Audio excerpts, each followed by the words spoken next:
پھر اس کے بعد ہم تھوڑا سا آگے بڑھتے ہیں اور رسول اللہ صلی اللہ علیہ وآلہ وسلم کے اور چچا بھی ہیں، آپ نے اپنے اور چچاؤں کا بھی بیان کیا ہے۔ ایک بار فرمایا، حدیث میں آتا ہے کہ رسول اللہ صلی اللہ علیہ وآلہ وسلم نے فرمایا کہ میں تمہیں اپنے 4 چچاؤں کے بارے میں بتاتا ہوں۔ ایک میرے چچا جو ہیں وہ حمزہ ہیں اور وہ بڑی شان والے ہیں۔ ایک میرے چچا جو ہیں وہ ابو طالب ہیں اور ان کی دنیا و آخرت میں بڑی شان و شوکت ہے۔ ایک میرے چچا جو ہیں وہ ابو لہب ہیں اور وہ جہنمی ہیں۔ رسول اللہ صلی اللہ علیہ وآلہ وسلم نے اپنے چچاؤں کے بارے میں بیان کیا، لیکن جو انداز، جو محبت اپنے چچا عباس کا ذکر کیا اور اسی طرح باقی چچاؤں کا ذکر کیا، اور خاص طور پہ سب کے لیے ایک دعا ہے، اور سیدنا ابو طالب کے لیے آپ نے 2 دعائیں فرمائیں۔ اب ہم دیکھتے ہیں کہ رسول اللہ صلی اللہ علیہ وآلہ وسلم، تواریخ میں آتا ہے کہ سیدنا ابو طالب تجارت فرمایا کرتے تھے، اور مکہ کے بازار میں آپ کی ایک کپڑے کی دکان بھی تھی، اور رسول اللہ صلی اللہ علیہ وآلہ وسلم آپ کی معاونت فرمایا کرتے تھے، اور بارہا آپ نے رسول اللہ صلی اللہ علیہ وآلہ وسلم کو تجارتی قافلوں کے ساتھ بھی بھیجا۔ اور آپ سب جانتے ہیں کہ ایک بار جو ہے آپ سفر شام اصرار کر کے اپنے چچا سیدنا ابو طالب کے ساتھ گئے، اور بعض نے 11 برس عمر لکھی ہے، بعض نے 12 برس بھی لکھی ہے، بعض نے 9 اور 10 برس بھی لکھی ہے۔ بہرحال تو جب آپ وہاں جاتے ہیں تو وہاں بحیرہ نامی راہب سے ملاقات ہوتی ہے، اور یہ بہت بڑے عالم تھے، اور حضرت سلمان فارسی بھی ان کی زیارت کر چکے تھے، ان کی خدمت میں رہ چکے تھے۔ آپ کا قافلہ جب بصرہ پہنچتا ہے، یہ بصرہ جو ہے یہ زرقہ بارڈر کے قریب ہے، دمشق سے اس کا تقریباً گھنٹہ ڈیڑھ کا سفر بنتا ہے۔ رومیوں کا ایک بہت بڑا وہاں قلعہ تھا، اور وہاں اس کا کنیسہ ہے بحیرہ رحب کا، اور جہاں وہ اس کا خیمہ سا لگا ہوا ہوتا تھا جس پتھر پر رسول اللہ صلی اللہ علیہ وآلہ وسلم تشریف فرما ہوئے تھے، وہ بھی وہاں موجود ہے۔ اور جہاں آپ کی اونٹنی وہاں بیٹھی تھی، اور جس پتھر پر بیٹھی اس پتھر پر اس اونٹنی کے گھٹنے جو ہیں وہ ثبت ہو گئے، اور وہ بطور تبرک جو ہے وہ جو ابن کثیر کے والد جو ہیں ان کا وہاں مدرسہ ہے، اور وہاں ایک چھوٹی سی مسجد ہے، وہ پتھر آج بھی وہاں زیارت کے لیے موجود ہے۔ تو بہرحال یہ بصرہ میں جب یہ قافلہ پہنچتا ہے تو آپ سن کر آپ کو خوشی ہوگی کہ اس قافلے میں حضرت ابو بکر صدیق بھی تھے، اور ابن جوزی نے لکھا کہ اس میں بلال حبشی بھی موجود تھے، اور یہ بھی آپ کے ساتھ گئے تھے سیدنا ابو طالب کے ساتھ۔ جب یہ قافلہ وہاں پہنچتا ہے تو وہاں یہودیوں کو بھی علم ہو چکا تھا کہ ان دنوں جو ہے وہ آخری نبی جنہوں نے تشریف لانی ہے وہ اس شام کی طرف کا وہ سفر کریں گے، اور بحیرہ رحب جو ہے اس کے علم میں بھی تھا، اور وہ بھی اسی انتظار میں تھا، وہ اپنے کنیسہ میں موجود تھا۔ کیا دیکھتا ہے کہ ایک قافلہ آ رہا ہے، اور بادل کا اس قافلے کے اوپر سایہ ہے، اور وہ قافلہ جہاں سے گزرتا ہے وہاں کے شجر حجر جو ہیں وہ سلام کرتے ہیں۔ اب بحیرہ رحب جو ہے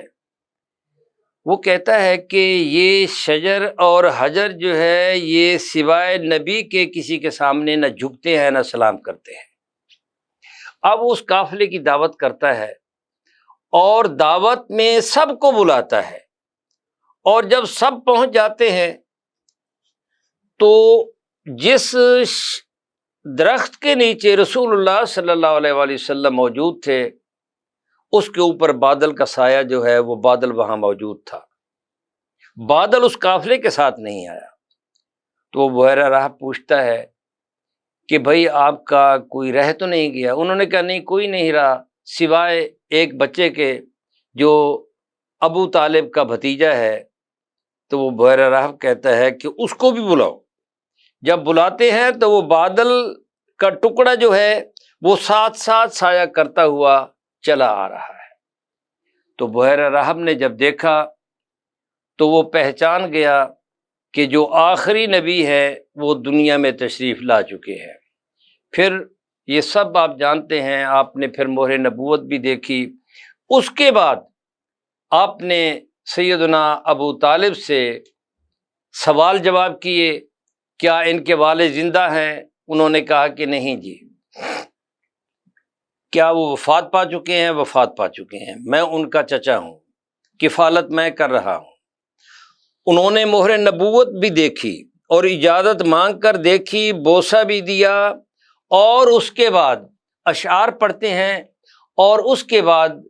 سیدنا ابو طالب کو کہتے ہیں کہ اپنے بیٹے کو فوری طور پر واپس مکہ لے جاؤ، اور شام تو ہرگز ہرگز نہ لے جانا۔ اور پھر انہیں بتاتے ہیں کہ یہ آخری نبی ہیں اور ان کی آمد جو ہے وہ مبعوث ہو چکے ہیں، ان کی بعثت ہو چکی ہے، لہٰذا یہ وہی نبی ہیں جو ہم اپنی کتابوں میں پڑھ چکے ہیں۔ لہٰذا یہ یہودی جو ہیں آپ کے دشمن ہیں، آپ کبھی بھی ان کو دمشق نہ لے جانا۔ تو اس کے بعد ابن جوزی نے صفت الصفوہ میں لکھا، اور بھی احادیث کی کتابوں میں بھی آتا ہے، اور صفت الصفوہ میں تو سیدنا ابو طالب کے جو فی البدی اشعار اس وقت انہوں نے آپ کی نبوت کی صداقت میں کہے وہ بھی موجود ہیں۔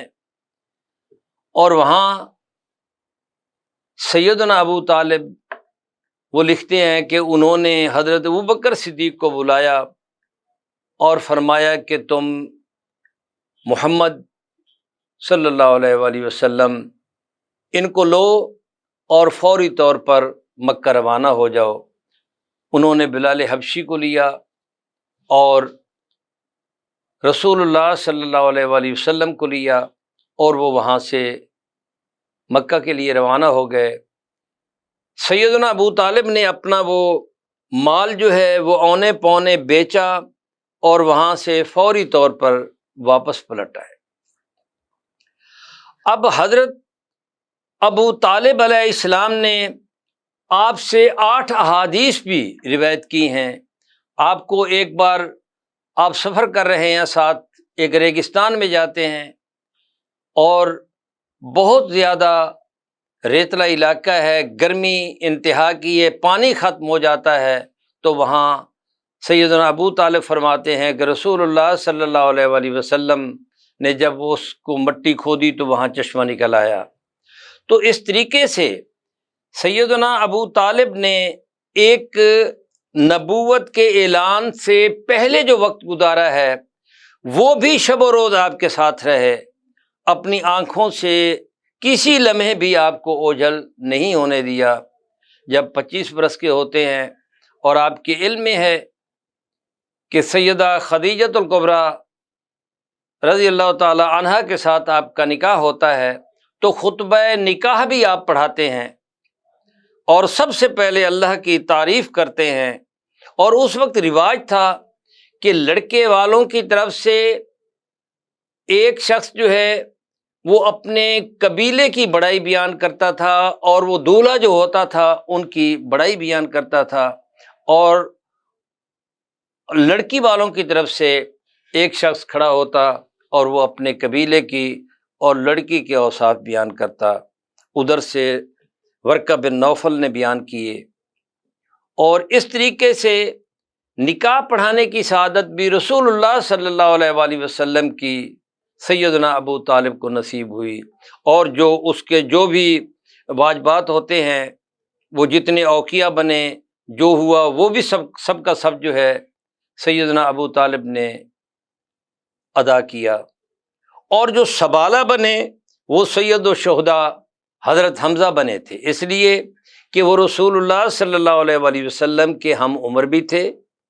اور دودھ بھی ایک ماں کا پیا تھا، اور پھر خالہ زاد بھی تھے، تو اس طریقے سے آپ کے تہرے رشتے تھے، اور رسول اللہ صلی اللہ علیہ وآلہ وسلم کے رازدار بھی تھے۔ اور جب یہ والا معاملہ ہوا تو سب سے پہلے بات جو ہے رسول اللہ صلی اللہ علیہ وآلہ وسلم نے سید الشہداء حضرت حمزہ کو کی، اور اس وقت سبالہ جو بنے وہ حضرت حمزہ بنے۔ اس وقت آپ کی 25 برس عمر ہے، سیدہ خدیجۃ الکبریٰ کی عمر آپ سے زائد ہے، 40 برس لکھتے ہیں، لیکن ان کے تجارتی قافلے کے ساتھ بھی رسول اللہ صلی اللہ علیہ وآلہ وسلم نے سفر کیا۔ یہ ہم کتابوں میں پڑھتے چلے آ رہے ہیں، طالب علمی سے پڑھتے چلے آ رہے ہیں۔ اب جب رسول اللہ صلی اللہ علیہ وآلہ وسلم، اب جب اعلان نبوت ہوتا ہے، اعلان نبوت تک تو مراحل جو ہیں وہ آرام سے گزر جاتے ہیں، اتنی کوئی دقت پیش نہیں آتی، لیکن جب آپ اعلان نبوت فرماتے ہیں اور لوگوں کو بلا کر فرماتے ہیں کہ قولوا لا الہ الا اللہ تفلحوا، تم لا الہ الا اللہ کہو فلاح پا جاؤ گے، تو پھر جو ہے وہ جو اپنے تھے وہ بیگانے بن جاتے ہیں۔ آپ اس ابو لہب کو دیکھو، جب رسول اللہ صلی اللہ علیہ وآلہ وسلم کی تشریف آوری ہوتی ہے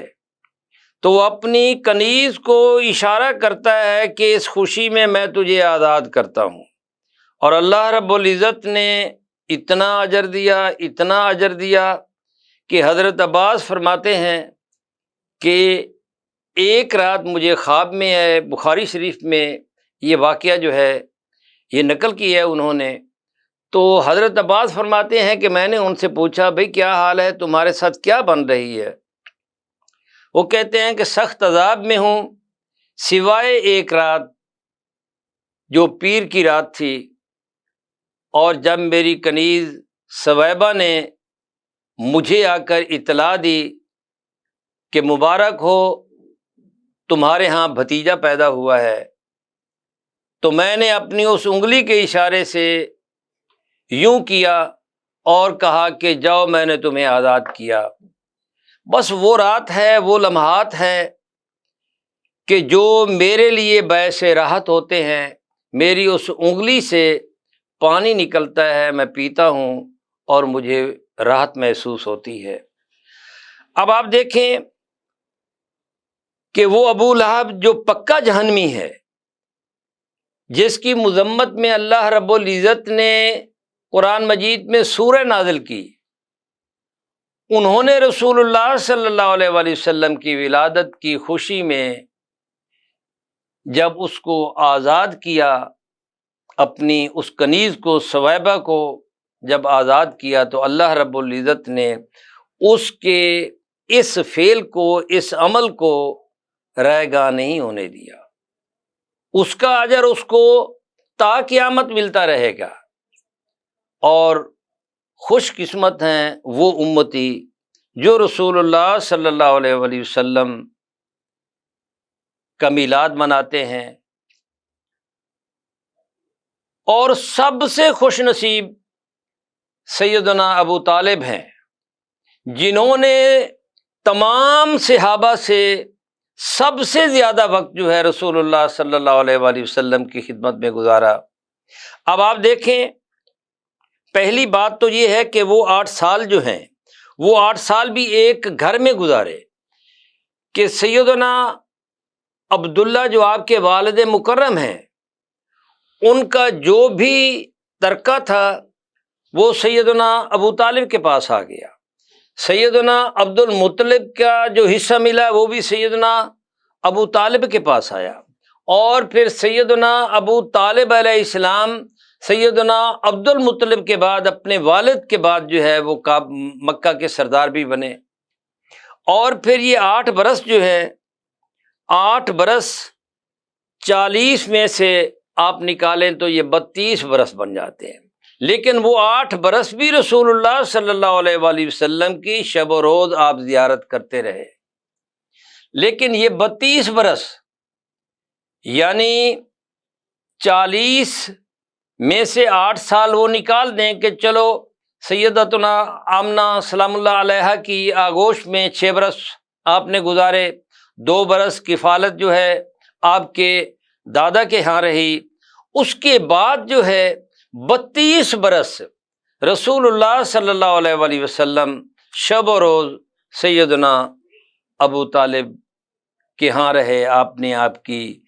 نصرت بھی فرمائی، کفالت بھی فرمائی، خدمت بھی فرمائی،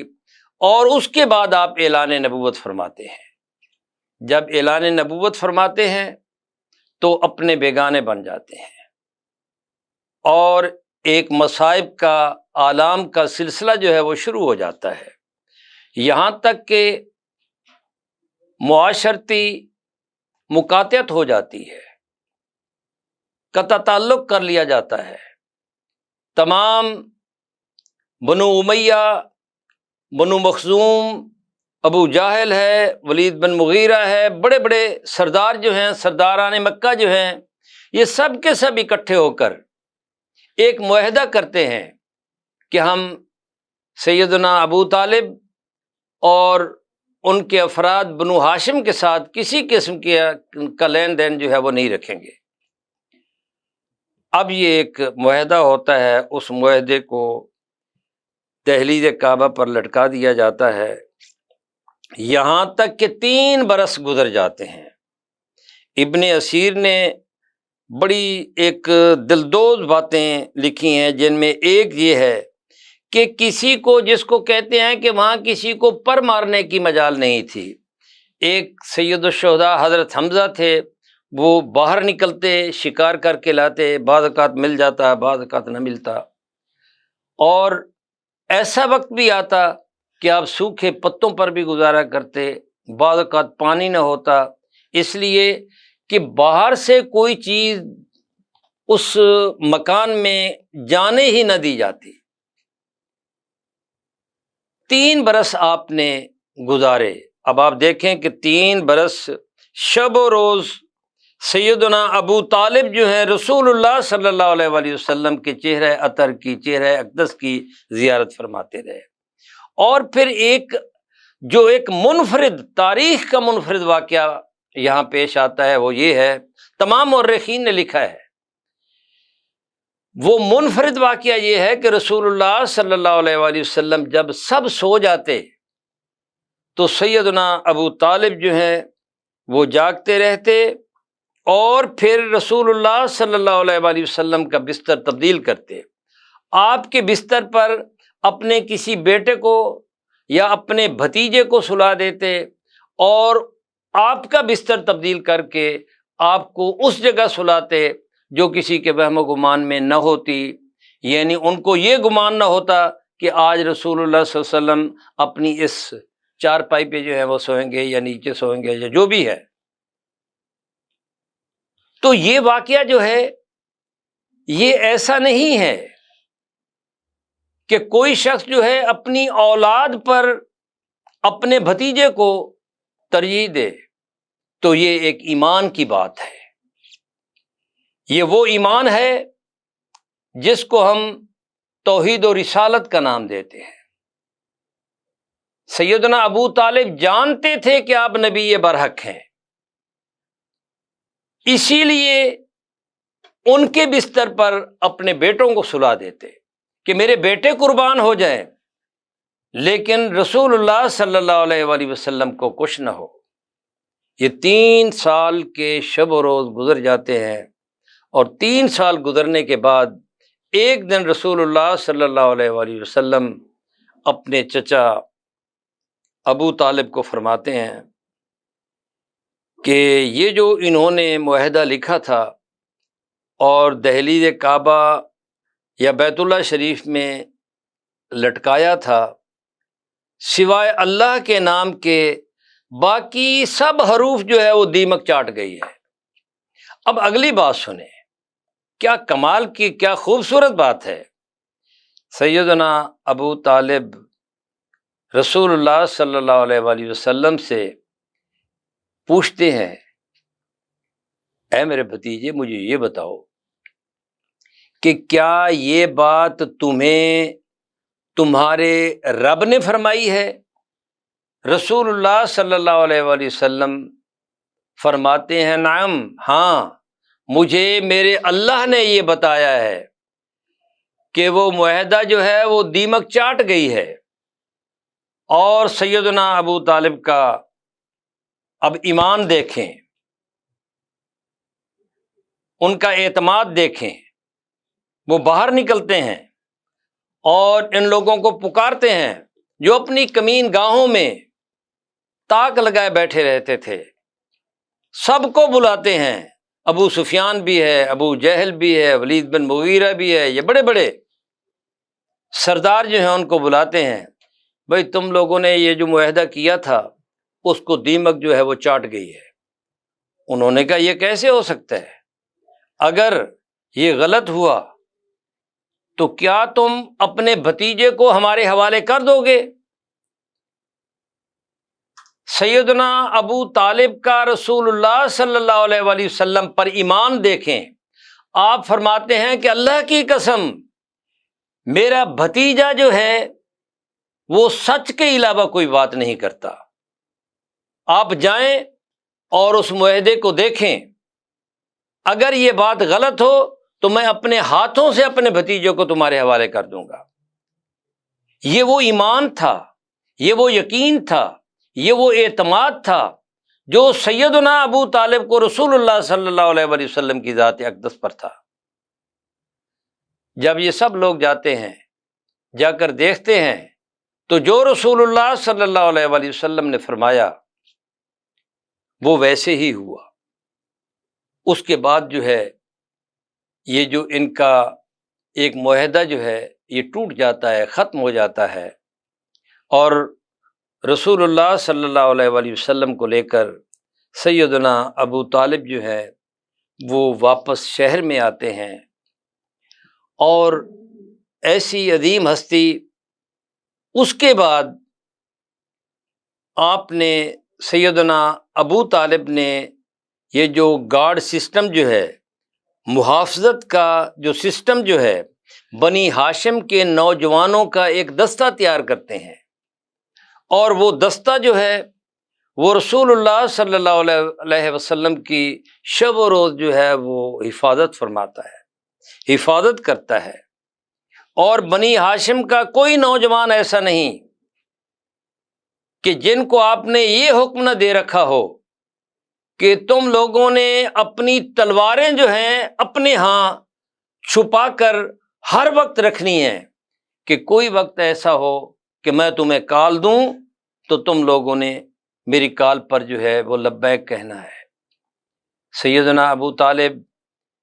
شاب ابی طالب سے واپس پلٹنے کے بعد جو ہے وہ زیادہ دیر اس دنیا میں نہ رہے، لیکن آپ کی وزڈم دیکھیں کہ رسول اللہ صلی اللہ علیہ وآلہ وسلم سے یہ باتیں کیں، آپ نے یہ فرمایا کہ اے میرے بھتیجے، آپ کو یہاں سے ہجرت کر کے مدینہ چلے جانا چاہیے، کہ مدینہ کے لوگ جو ہیں وہ آپ کی محافظت کریں گے، آپ کے لیے جان قربان کریں گے، یہاں کی فضا جو ہے یہ میرے بعد جو ہے آپ کے لیے ہموار نہیں رہے گی۔ اور پھر جس وقت ایک موقع ایسا آتا ہے کہ ایک بدبخت جو ہے آپ پر اوجڑی ڈالتا ہے، تو رسول اللہ صلی اللہ علیہ وآلہ وسلم کا سر مبارک اور جس میں عطر جو ہے وہ سیدہ فاطمہ الزہرا جو ہے وہ دھو رہی ہے، تو رسول اللہ صلی اللہ علیہ وآلہ وسلم جو ہیں وہ بڑے ایک غمگین لہجے میں فرماتے ہیں کہ اے میری بیٹی یہ دن سدا نہیں رہیں گے، جب تک چچا ابو طالب حیات رہے ان کی زندگی میں کبھی ان کو جرأت نہیں ہوئی، لیکن پھر ایسا ہوا، حضرت عبداللہ بن عباس فرماتے ہیں کہ پھر مصائب اور آلام کا ایک ایسا سلسلہ چلا کہ وہ جس نے تھمنے کا نام نہ لیا، پھر اس کے نتیجہ میں مکہ چھوڑنا پڑا اور رسول اللہ صلی اللہ علیہ وآلہ وسلم جو ہے وہ مدینہ ہجرت کر گئے۔ سیدنا ابو طالب علیہ السلام اس دنیا سے چلے گئے، لیکن وہ وفا، وہ ایثار اور محبت کی ایسے مثالیں چھوڑ گئے کہ جو رہتی دنیا تک ہمیں مہمیز دیتی رہیں گی کہ جینا ہے تو محبت رسول میں جیو، غلامی رسول میں جیو۔ وہ ایک ایسی ہستی تھے۔ پھر رسول اللہ صلی اللہ علیہ وآلہ وسلم بھی آپ کو یاد فرماتے رہے